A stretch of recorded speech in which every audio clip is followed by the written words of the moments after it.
Acı çekmek özgürlükse, özgürüz ikimiz de.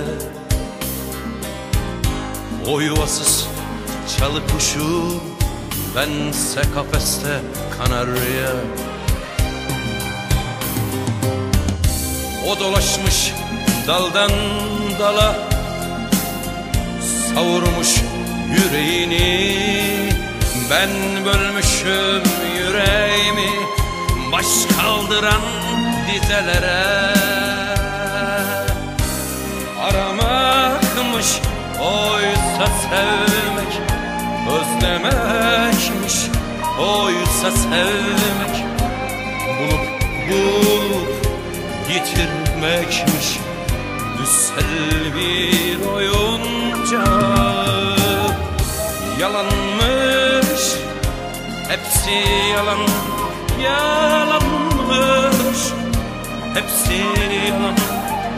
Sevmek diye bir şey varmış, sevmek diye bir şey yokmuş.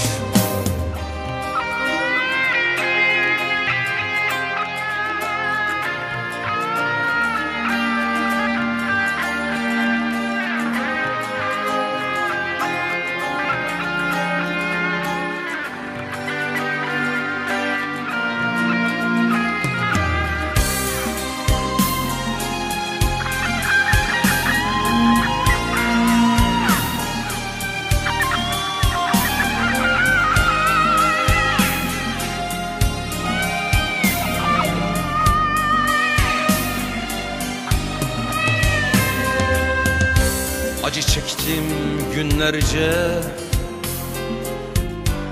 acı çektim susarak.